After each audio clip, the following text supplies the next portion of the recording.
Приветствую вас на канале Hard Reset Info, и сегодня я покажу, как на устройстве Samsung Galaxy S10 Lite установить будильник.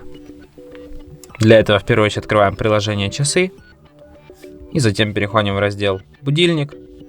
Здесь можем добавить будильник, здесь выбираем время, когда он нас должен разбудить.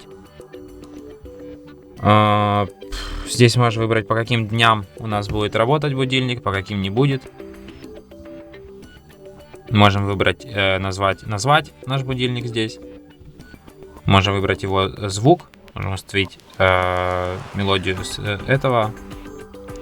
с памяти устройства. Можем выбрать музыку из Spotify. Можем выбрать вибрацию. И также можем поставить паузу. То есть интервал выбрать и сколько раз будет повторяться будильник. Бесконечно.